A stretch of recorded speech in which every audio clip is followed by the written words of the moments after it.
Welcome to the Maintenance Mavericks podcast, where we talk about trends in maintenance, reliability, asset operations, and current topics that are pressing for our industry. My name is Ryan. I'm the CEO and founder of UpKeep. We are an asset operations management software solution that services over 3,000 customers all across the globe. For today's guest, I'm super excited to welcome back our very own Ramesh Gulati. Thank you. Ramesh is the Reliability Sherpa and is one of our recurring guests here on the show that comes on every single month to talk about, again, current topics, current trends that are, impacting and affecting our industry. It's always a blast having you on the show, Ramesh. How you doing? What's new? I'm doing great, Ryan. At this stage of my life, with God's grace and blessing from you guys, I'm still clicking. It means my heart is working.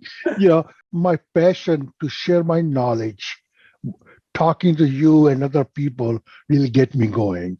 I think that's my secret. So again, thanks for inviting me. Keep inviting me. And this platform gives me opportunity to talk to my professional friends in the industry. That's great.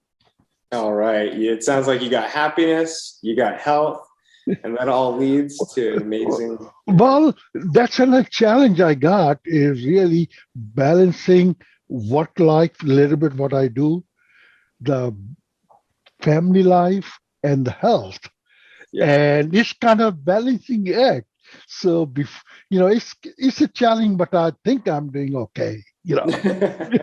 All right. Well, again, Ramesh, thank you so much for coming back on our show just to talk about current trends. Something that is, very, very important to me, and I think to a lot of people in our industry, and how it's is really the supply chain. We've talked about it a few times, but for today's discussion, I would love to double click into, semiconductors and, the chip shortage here in the States. So maybe I'll layer this entire conversation with a little bit of background, a little bit of context, and then we could jump in. I was going through, news articles. Obviously, more recently, I read that Congress is getting pressed to pass legislation to provide up to roughly about like $52 billion to the American semiconductor plant industry. So the entire premise behind this legislation is essentially like, because of COVID, because of some of the big disruptions in the supply chain, we've run a huge shortage of semiconductors, which are critical to everything that we essentially flip on and off in terms of electronics. So what's going on is Congress is trying to push this legislation, have more semiconductor plants be manufactured here than overseas in Asia and China to really reduce the reliance on other countries and reduce the reliance on the global potential issues across the world so that we have our own, ability to support ourselves here in the States. So maybe I'm going to ask a very broad question, Ramesh. What do you think? Well, I think, again, let's talk about why chip, okay? And then we'll talk about a little bit of politics, what's going on. Chip has become a necessity for us, whether you are family life or at work.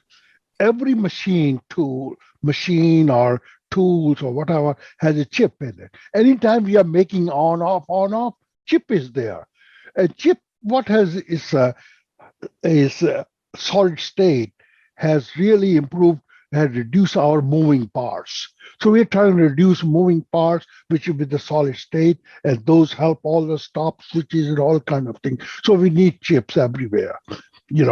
Now, what has happened is our process improvement effort the last 10, 20 years or so, we have gone we used to keep a lot of inventory in our system. To reduce our cost of inventory, which is money, and we went to improve our process, we went to just-in-time type, where we are getting materials, whatever our materials are coming in same day, same shift, same day, or we are keeping 5 days, 7 days, 20 days max inventory. Before we used to keep 1 month, 2 months, 3 months, 6 months even, but that's so we have made a lot of improvement there. But we forgot we are outsourcing for cheapest cost wherever we can buy. But Yeah. then we forgot about, again, COVID. We didn't know COVID is going to come. It happened. We have to learn from there. Disruption with other reasons. Russia-Ukraine war is creating either issue in it, somewhere. So all these things happening is our we have to relook our inventory management system, whatever. That's another topic. But what has happened is, yes, U.S. government is trying to look what we can do. And again, when we are in democratic society, which we are, it's not easy to get funding and make some decisions. It takes time, and that's the way process is. People are different, they look different way. So yes, our Congress passed a bill almost a year ago, went to Senate. They have been sitting on it. Now they realize, hey, they cannot delay anymore. So they are waiting. I just saw that a couple of days ago that they're going to move that, and I think they made some agreement. Hopefully, in next few weeks, they will come up and they will pass the bill, and there will be some funding available. However, each states are not sitting. They are talking to these like Intel has putting a $20 billion facility in Ohio, mega factory they're building. And there are some other Micron or some others are working Arizona. They're putting factories over there. So I think industry is working. They're not just sitting there, they're talking, and states are trying to, capitalize on this opportunity. Hopefully, Senate and Congress will give us some more money. And also, hey, let's be honest. There are other countries like Japan and China and Taiwan and South Korea. They are working also. They're trying to put new factories there wherever they can put the supply to get get the more chips made. And it's going to be challenging for us to do something. And we have to look our inventory management system. Hey, just in time is great, but we have to now account with what we have learned from, that's what another thing happened is with the COVID, when that hit, hey, I mean, manufacturers thought there won't be anybody buying something, but our economy didn't went that much down, but they canceled the orders. So what happened when they canceled the order, the supplier redistribute somebody else. Now we cannot get the power. Now COVID, again, this Ukraine war created another problem. So this is a multiple problem with so only thing I can say is, hey, let's make a lessons learned from this. A disruption is going to happen. Yeah. What we can do, this is, as I was thinking this a little bit earlier, something came to mind. We have to think. We have to have a crystal ball. When I was working at Air Force research facility, we had a few engineers. Their job was have a crystal ball. What's going to come 20 years, 30 years from now? So they can think about, hey, 30 years from now, plane will be flying this way, or if a rocket will be going that way. What kind of a facility we need to test those kind of things? What you see, like we had to come up a facility. They thought about something back in 60s. Yeah. They got the funding from government, took them 8 or 10 years to get the funding. 70s got built, or it got designed and installed. 80s, they were testing it, really made use of in 90s. Nowadays, when you fly, earlier our airplane had 4 engines. Now they have 2 engines. They have more capacity, but those are big engines, got tested in that facility, which were taught in 1960s and 70s. They used in, so it took 20 years, 30 years to build those kind of things. So point is, we have to start thinking crystal ball. Hey, what's going to happen? What kind of disruptions are going to come and make our life hell? So that's what we have to think in the future.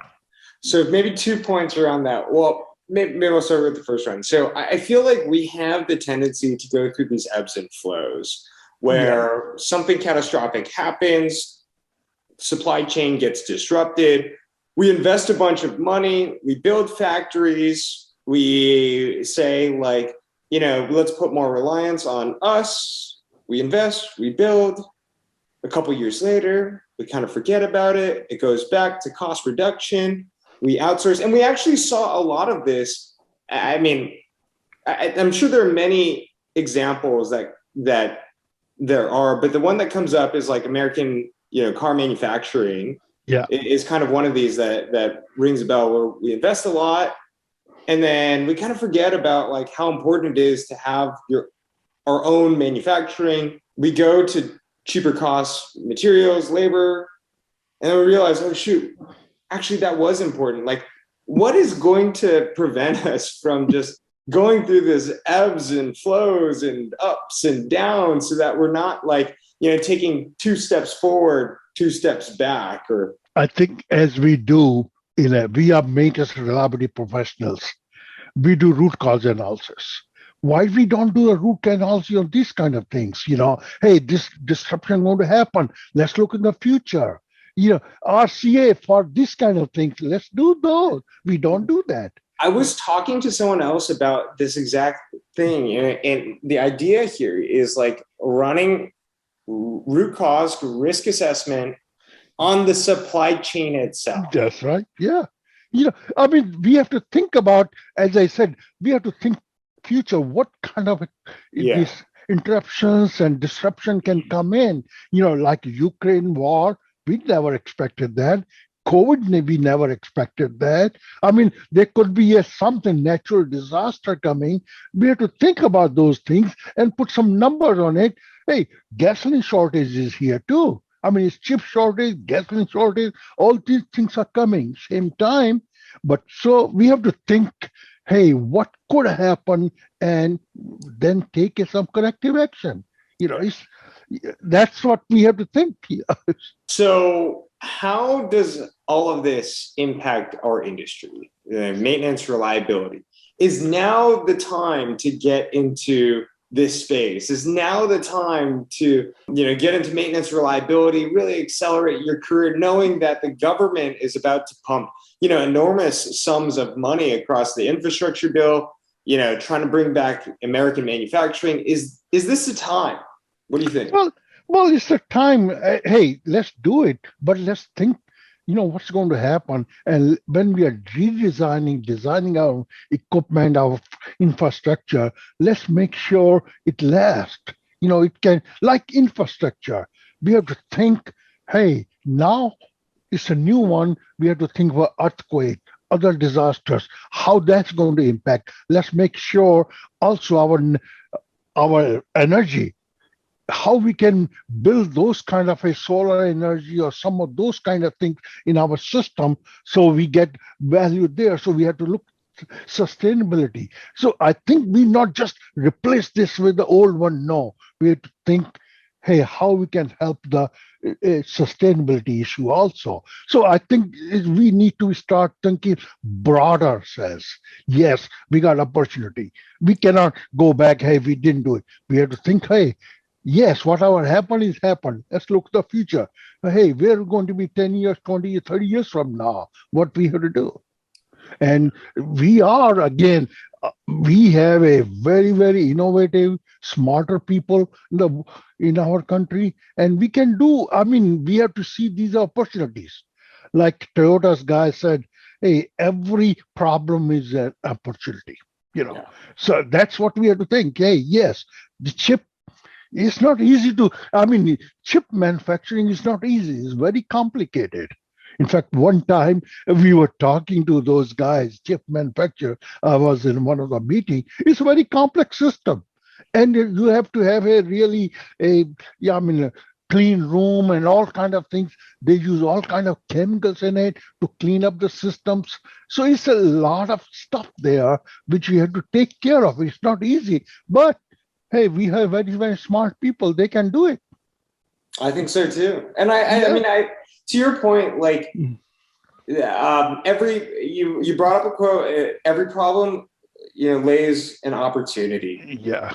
And I think that, if I were to make a prediction, like, this is $52 billion for the bring like chip semiconductor manufacturing back to the States. Like that's a lot of money, but we're also talking about like a, $1 to $2 trillion infrastructure bill, which is, I think hard to really fathom like how much money that is, but I think it's pretty indisputable that trillions of dollars being pumped into this industry is quite a lot of money that will have an impact. And my kind of belief here, Ramesh, is that it will have a big impact on our industry, better support, the maintenance, reliability, people who work in our space. And I think it's going to really impact it for positive reasons over the next few years. Like infrastructure, we had never thought some of our infrastructure, which really we had to look our water pipeline underground. 60% good water get lost because our pipelines are not working. They are 60, 70, 80, 100 years old. We have replaced those. Our bridges, that's, again, those are bad shape. Our airports and rail structure, all kind of things need some money because we have not done it. I mean, that money is needed. If you look this American Civil Engineering Society's rating on our infrastructure is a D rating they have given. It's such a bad shape. And they think it's a lot more money is needed, just not $1 trillion. It's a lot more needed. And I think it's not just us, it's the whole world. If you look Australia, UK, Europe, all are working. In fact, in my mind, some of those guys are working harder than us. They already started because I'm talking to some of those guys because I work with this ISO 9000. My people I work with in Australia, they are far ahead. They have a ISO regulatory requirement to get the system certified, ISO. So they are working much harder and they are making improvement their systems at much faster rate than us. All right, we got lots of work to do. That's right, lots of work. All right. Well, I'm excited about our future, Ramesh. I'm excited about some of the new investments that are being made into our economy and ultimately our industry too. I'm excited to see what kind of changes that will lead to better manufacturing back here in the stateside. Really appreciate you sharing all of your insights around this topic, Ramesh. Maybe the last question, just to wrap things up. What's the biggest takeaway that you hope all of our listeners are going to learn from today's discussion? Well, again, I think we understand FMEA, failure mode and effective analysis. I think we have to start thinking about how we can apply those kind of tools to these problems. It means disruptions, how system can fail, how our supply chain system can fail. What kind of things we can do. So some of the basic tools which we know, we have to start applying in a different way to find out what we can do to make improvements, where it can fail, what we can do to mitigate those, that kind of things. All right. So running FMEA is not just on, equipment, assets, but also process too. Right? Process too, yeah. Yeah, absolutely. All right, Ramesh, it was great chatting with you. Can you share with all of our listeners the different ways that they can connect with you, follow you on your journey? Well, they can call me or, email me, ramesh.gulati@reliabilityx.com or ramesh.gulati@hotmail.com. And I'm also on LinkedIn, so they can contact me and I'll be happy to chat everyone and whosoever calls me and need some help. I can absolutely testify, Ramesh. You've been so generous with your time and just helping out, supporting, the industry, everyone who's part of it. You're incredibly generous with your time and sharing all of your expertise and knowledge. So I just want to say thank you one more time. Thank you, Ryan. Thank you, Ramesh. Thank you to all of our listeners for tuning into today's episode of the Maintenance Mavericks podcast. Again, my name is Ryan. I'm the CEO and founder of UpKeep. You can connect with me. I'm very, very active on LinkedIn, so just come find me, Ryan Chan. You can also shoot me an email, ryan@upkeep.com. Pretty simple, pretty easy. Shoot me an email. I respond. I read pretty much every single email, and I try to respond to as many emails that I can. So shoot me or Ramesh a question, what you thought of today's episode, how we can improve. We're always looking for that. And I really appreciate it, and hope everyone enjoyed today's episode. So look forward to connecting with all of you soon. Thank you again, Ramesh. Thank you, Ryan, and everyone.